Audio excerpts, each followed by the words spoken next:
ఈ డిసెంబర్ నెల 25వ తేదీ మనందరం క్రిస్మస్ పండుగగా జరుపుకుంటున్నాం.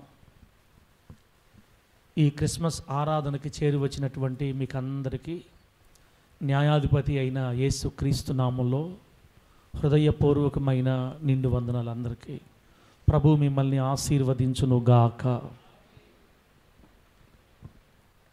దేవుని బిడ్డలారా, వందనాలక్క.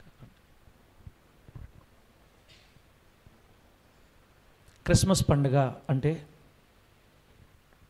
యేసుక్రీస్తు వారు భూమి మీద పుట్టినరోజు అని కదా మనం అనుకునేది.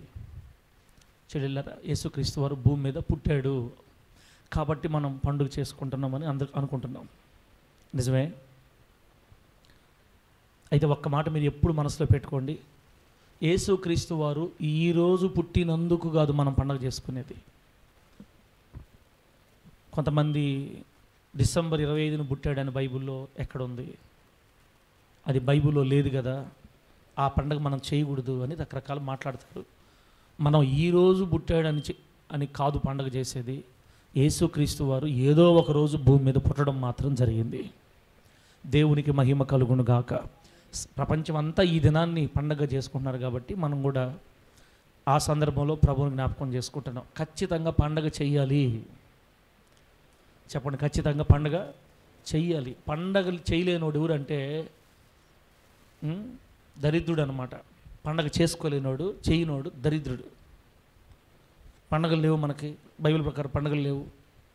ఇప్పుడు పండగ అంటే మనం ఏమన్నా ఊరు వాడ వెళ్ళి రికార్డ్ డ్యాన్స్లు వేస్తున్నాం ఏందన్నా? మనం ఏమన్నా తమ్ముళ్ళారా రికార్డ్ డ్యాన్స్ వేస్తున్నామా? లేదు కదా. ప్రభు పుట్టాడు, పాపులను రక్షించుటకు ప్రభు పుట్టాడు. ఈయన పుట్టకపోతే పాపికి రక్షణ లేదని లోకమంతటా ఆయన వార్త ప్రకటించబడటం అవసరం. దానికోసం ప్రత్యేకంగా ఒక సమయం కేటాయించుకోవడం కూడా మంచిదే. కాబట్టి క్రిస్మస్ను ఆశ్రయించి క్రిస్మస్ ఆధారంగా ఎన్నో ఈ నెలంతా 2 తెలుగు రాష్ట్రాల్లోనూ, భారతదేశంలోనూ, ప్రపంచ దేశాలన్నింటిలో, భూమి ఉన్న ప్రతి చోట, ప్రతి దేశంలో ఈ నెలంతా దేవుని బిడ్డలు సంతోషించి ఆనందగానాలు చేసి, మన భారతదేశంలో ఎలా ఉంది పండగ? అమెరికా అట్లా వెళితే గిఫ్ట్లు పంచుకుంటారు బాగా, లక్షల రూపాయలు ఖర్చు పెట్టి పేదలకి పంచుతారు, బంధువులు పంచుకుంటారు, చాలా గ్రాండ్గా చేస్తారు. డెకరేషన్ లేని ఇల్లు ఉండదన్నమాట. మన పేదరికాన్ని బట్టి, మన పరిస్థితిని బట్టి మనం ఎంతవరకు వచ్చాం. అసలు పండుగ చూడాలంటే అక్కడ చూడాలి, మనం ఇక్కడ కాదు. యేసుక్రీస్తు వారు భూమి మీద ఉదయించినందుకు ఎంత మేలు జరిగిందో అది అనుభవించే వారికి మాత్రమే పండుగ చేసుకోవాలనిపిస్తుంది. ఈ అతిభక్తి మాటలు మాట్లాడే వాళ్ళందరినీ మనం పక్కన పెడతాం. మొత్తం మీద మనం ఖచ్చితంగా పండుగ చెయ్యాలి. పిండి వంటలు చేసుకోవటం మంచిదే. మనం తినడం కాకుండా మన ఇంటి పక్కన అన్ని జనులకు పంచాలా. వాళ్ళు చూడండి, వాళ్ళు నేర్పిస్తారు జ్ఞానం మనకి. ఆ సంక్రాంతి అప్పుడు మన ముస్లిం సహోదరులు అయితే ఎప్పుడు రంజాన్ అప్పుడు మనం వద్దన్న బిర్యానీ తెచ్చి మనకి ఇస్తుంటారు. అవి మాత్రం తింటారు, మనం మాత్రం చేసి వాళ్ళకి పెట్టేదిలే. వాళ్ళ దగ్గర తింటమే కానీ మనం పెట్టేది లేదు. దేవుడు మనకు శక్తినిచ్చినప్పుడు మనం కూడా వండి బిర్యానీ చేసి పార్సిల్ చేసి ఇవ్వాలా, అన్ని జనులకు ఇవ్వాలి, దేవుని ఎరుగిన వారికి ఇవ్వాలి. క్రీస్తు ప్రేమను చూపించాలి. శక్తి ఉంటే బట్టలు పెట్టాలి, శక్తి ఉంటే దుప్పట్లు ఇవ్వాలి, శక్తి ఉంటే చెయ్యాలి. క్రీస్తు ప్రేమను మన క్రియల్లో చూపించాలా. అది ఫారిన్లో బాగా చేస్తారు మనకంటే కూడా. కాబట్టి పండగ, యేసయ్య భూమి మీద ఉదయించినందుకు పండగ జరగాలి ఖచ్చితంగా బిడ్డలారా. కాబట్టి మీకు ఫోన్లు కనబడుతుంటారు ఎక్కువ. ఫోనుల్లో ఈ దొంగ పాస్టర్లు క్రిస్మస్ చేసేవాళ్ళం దొంగ పాస్టర్లు నమ్మబాకండి అని చెప్తుంటారు. దొంగ పాస్టర్లు మేం కాదు, వాళ్ళే దొంగ పాస్టర్లు. ఎవరైతే క్రిస్మస్ చేయొద్దంటారో పాప వాళ్ళే దొంగ పాస్టర్లు.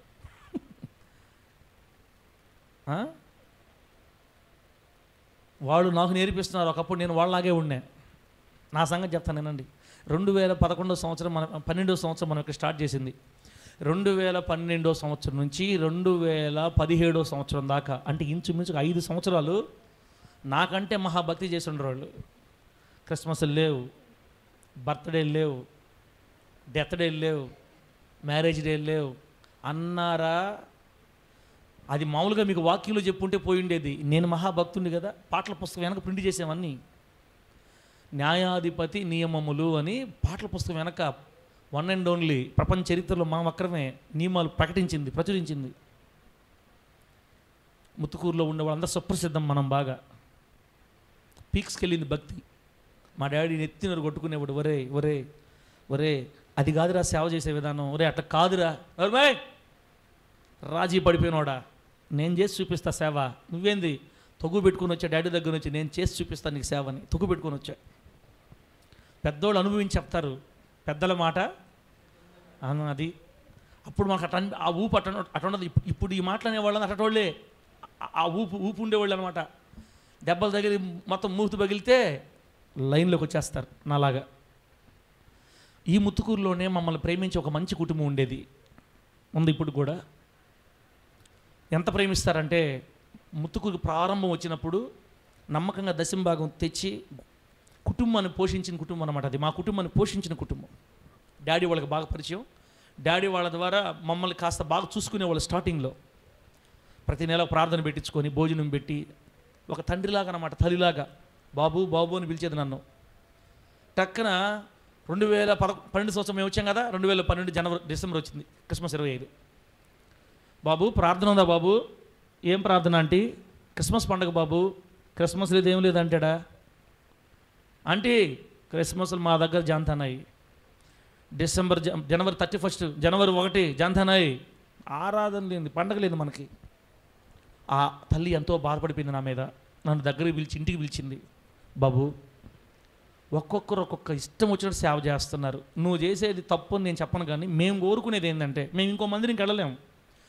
లోకంలో ఉండే వాళ్ళంతా క్రిస్మస్కి మందిరంలో కూర్చొని వాక్యం వింటారు.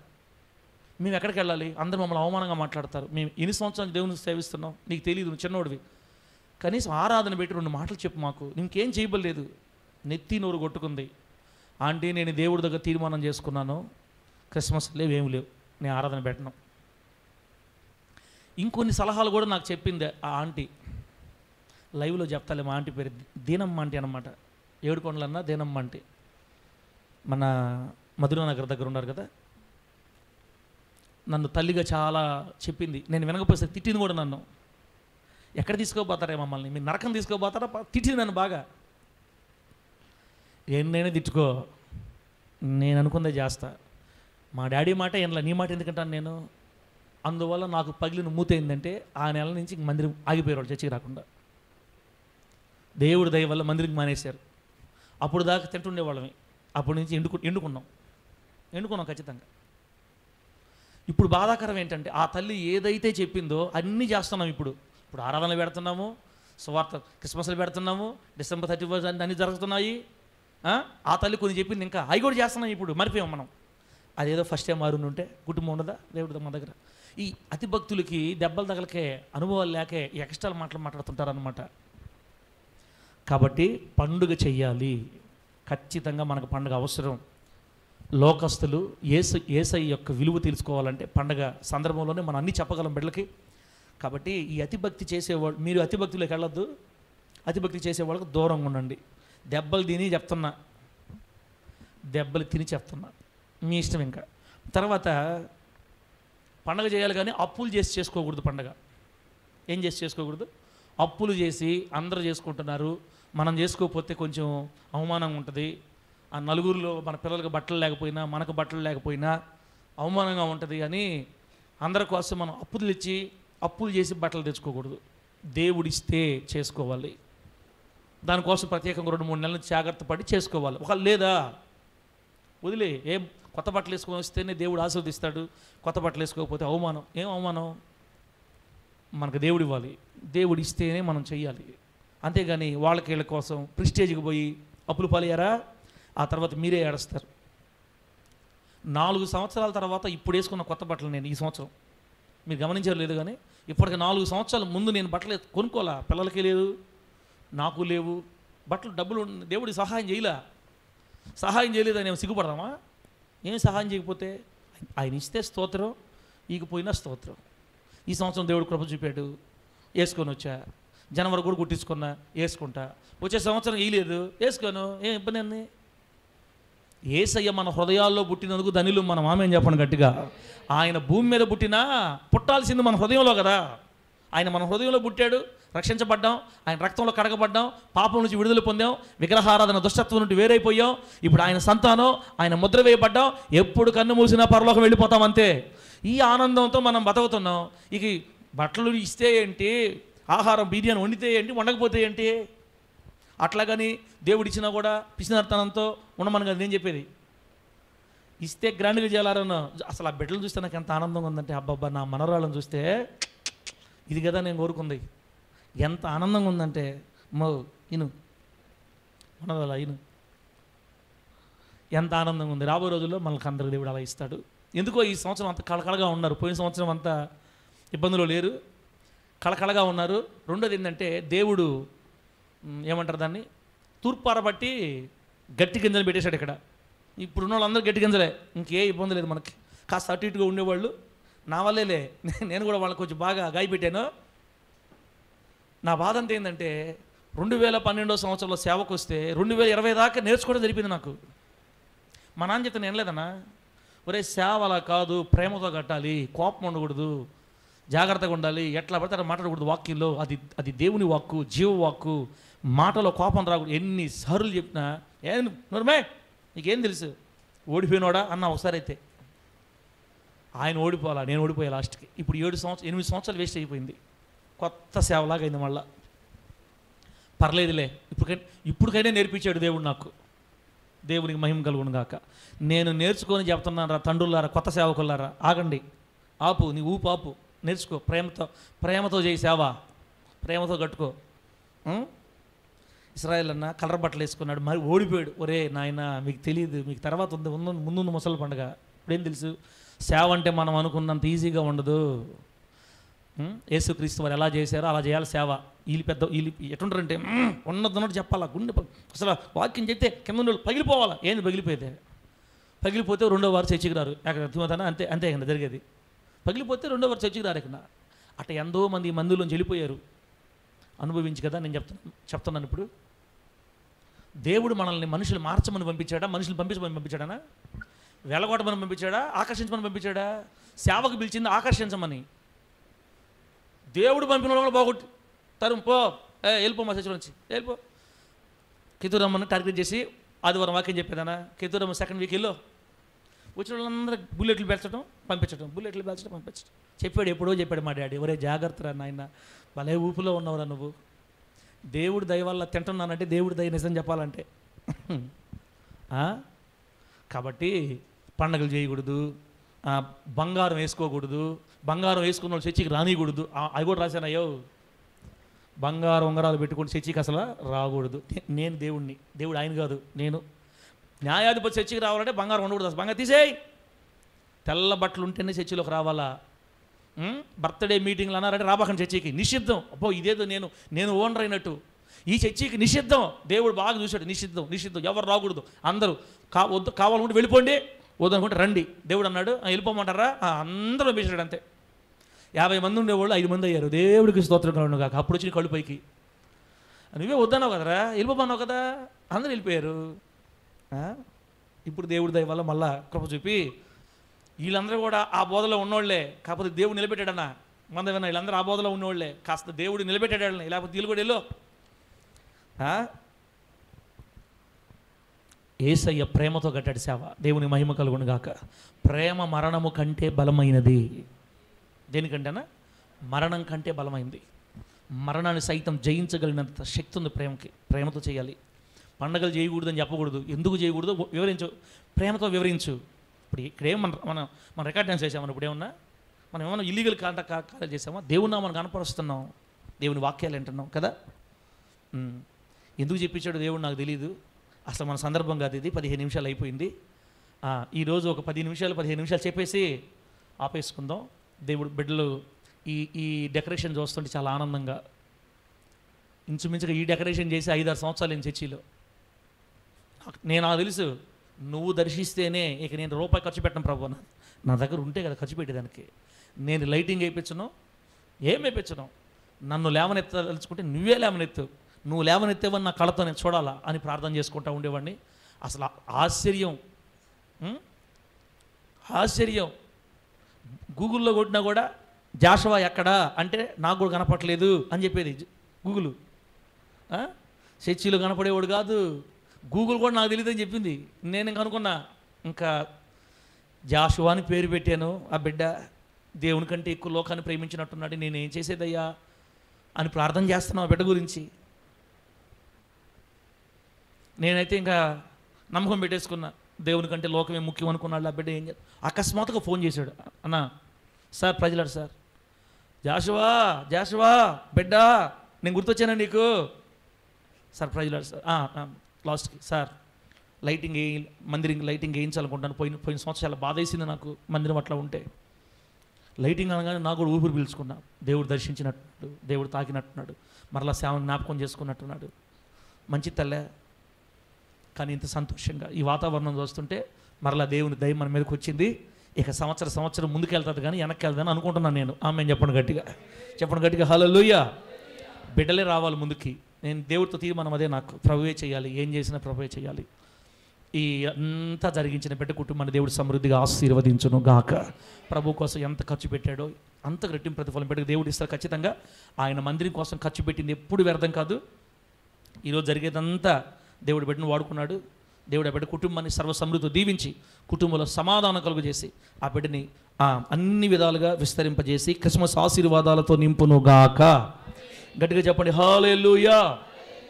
చిన్న పల్లవి పాడి ఇప్పుడు దాకా మాటలు చెప్పాను కదా, అతి భక్తుల గురించి మాటలు చెప్పాను కాబట్టి మీ మైండ్ మారిపోయింది. కొంచెం చిన్న పల్లవి పాడి పాట ఒక్క మాట చదువుకొని మనం ప్రార్థన చేసుకుందాం. ప్రభు నామానికి మహిమ కలుగును గాక. సౌండ్ తగ్గించుకో. ఇప్పుడు అన్నోళ్ళు పాడిన పాటే పాడతాం. సౌండ్ పెడతలే.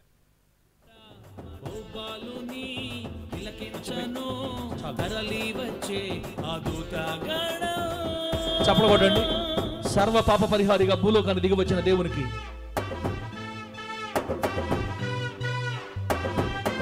స్తోత్రం.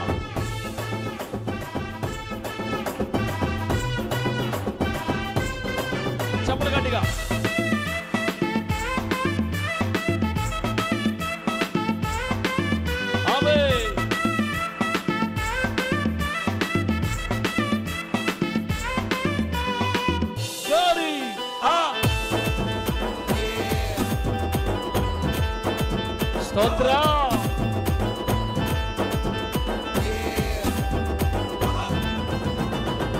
పరమపురి పరిపాలకుడు కన్యమరియ పుత్రునిగా జన్మించ పాప శాప భారం తొలగింప తండ్రి చేత పంపబడగా మన కోసమే దీనునిగా దిగి వచ్చేనే.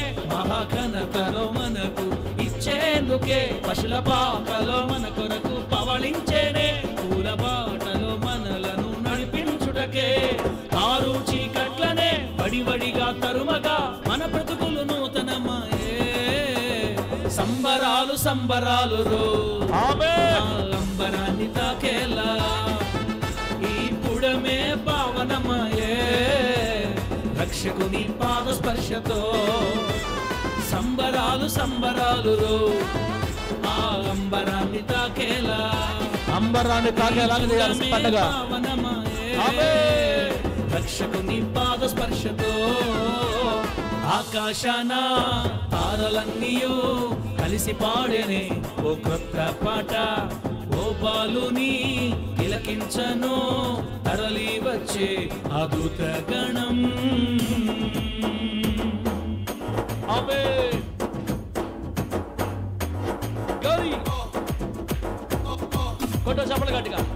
యేసయ్య పుట్టిన నాడు పరలోకంలో ఉన్న దేవదూతలు దిగివచ్చి భూమి మీద పాటలు పాడారు. అదే పాట సర్వోన్నతమైన స్థలములలో దేవునికి మహిమ, భూమి మీద ఆయనకి మనుషులకు సమాధానం కలుగును కాకని పాట.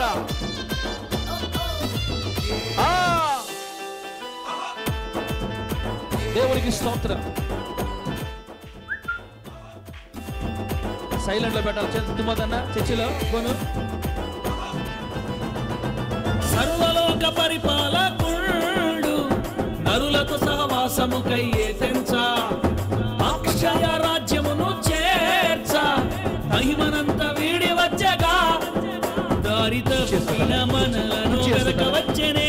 నీతి మార్గము మనకు చూపేందుకే మన శిక్షను ఆయనే భరించేనే, పరిశుద్ధత బహుమతిగా ఇచ్చేందుకే.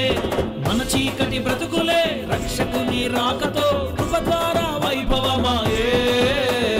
సంబరాలు సంబరాలు రో, అంబరాన్ని తాకేలా ఈ పుడమే పావనమాయే. రక్షకుని పాద స్పర్శతో సంబరాలు సంబరాలు రో, ఆ అంబరాన్ని తాకేలా ఈ పుడమే పావనమాయే. రక్షకుని పాద స్పర్శతో ఆకాశాన తారలన్నీయో కలిసి పాడేనే ఓ కొత్త పాట. ఓ బాలుని తిలకించను తరలి వచ్చే ఆ దూతగణం. పరలోకపురమునందు మూగబోయే ఆ వీధులు సర్వ పాప పరిహారిణి పూజింప పరుగెత్తగా. భూలోక జ్ఞానులే వడివడిగా చేరగా యేసురాజు పుట్టిన చోటే. సంబరాలు సంబరాలు రో, ఆ అంబరాన్ని తాకేలా ఈ పుడమే పావనమాయే. రక్షకుని పాద స్పర్శతో సంబరాలు సంబరాలు రో, ఆ అంబరాన్ని తాకేలా ఈ పుడమే పావనమాయే. రక్షకుని పాద స్పర్శతో.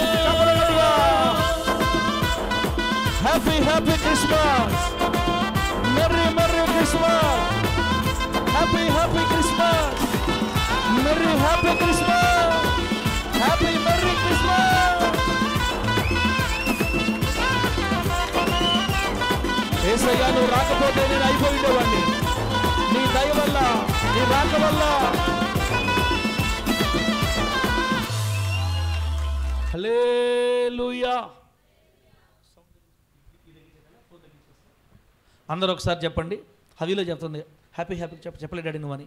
అందరూ చెప్తాం happy happy Christmas, merry merry Christmas, happy merry Christmas, merry happy Christmas. Christmas పండుగ రోజు కూడా చర్చికి రాని వాళ్ళని దేవుడు దీవించును గాక. మన బిడ్డలు అందరూ వచ్చారులే. రైట్, దేవుని వాక్యాన్ని కొన్ని నిమిషాలు ధ్యానం చేసి మనం ముగించుకుందాం.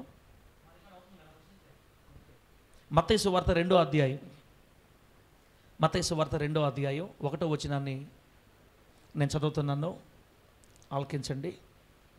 రాజు అయిన హేరోదు దినముల యందు యూదయ దేశపు బెత్లెహేములో యేసు పుట్టిన పిమ్మట ఇదిగో తూర్పు దేశపు జ్ఞానులు యెరూషలేమునకు వచ్చి, యూదుల రాజుగా పుట్టినవాడు ఎక్కడున్నాడు? తూర్పు దిక్కున మేము ఆయన నక్షత్రము చూచి ఆయనను పూజింపవచ్చితిమని చెప్పిరి. చదివిన వాక్యాన్ని మనందరికీ అర్థమగునట్లు బోధించి వాక్యానుసారంగా బ్రతికే కృప దేవుడు మనందరికీ అనుగ్రహించును గాక. దేవుని బిడ్డలారా, యేసుక్రీస్తు వారు 2000 సంవత్సరాల క్రితం భువనస్య నాభిహి అంటారు వేదాల్లో. భువనస్య నాభిహి అంటే భువనం అంటే భూమి, నాభి అంటే బొడ్డు, భూమికి బొడ్డు లాంటి ప్రదేశం. భూమికి నడిమధ్య ప్రదేశమైన ఇజ్రాయేలు దేశంలో బెత్లెహేము గ్రామంలో 2000 సంవత్సరాల క్రితం ధన్యురాలు, పరిశుద్ధురాలు, సమర్పణ చేసుకున్న స్త్రీ, దేవునికి నచ్చిన కన్య మరియా, ఆమె గర్భాన్ని దేవుడు తీసుకొని పరిశుద్ధాత్మ శక్తి ద్వారా పిండాన్ని ఉత్పత్తి చేసి, దేవునికి అసాధ్యమైంది ఏది లేదు. ఒక స్త్రీ గర్భంలో ఆయనే పిండాన్ని రూపించగలడు. మట్టి బొమ్మని మనిషిగా మార్చినవాడు గర్భంలో పిండాన్ని ఏర్పాటు చేయలేడా? ఏర్పాటు చేస్తాడు. తల్లి గర్భాన్ని అద్దెగా తీసుకొని పరిశుద్ధాత్మ దేవుని సహాయంతో పిండాన్ని రూపించి పరలోకంలో ఉన్న దేవాతి దేవుడు నరశరీరధారిగా మానవుడిగా భూమి మీద పుట్టిన దినం యేసుక్రీస్తు వారు జన్మించారు. యేసుక్రీస్తు వారు పుడతారని అప్పటికప్పటికి అనుకోవటం కాదు. యేసుక్రీస్తు వారి కంటే ముందు 700 సంవత్సరాలు 1000 సంవత్సరాల ముందు నుంచి ప్రవచనం ఉంది. యేసుక్రీస్తు వారు భూమి మీద పుడతారని 1000 సంవత్సరాల ప్రవచనాలు ఉన్నాయి. ఆయన అప్పటికప్పటికి ఏదో తలంపుగా వచ్చినవాడు కాదు.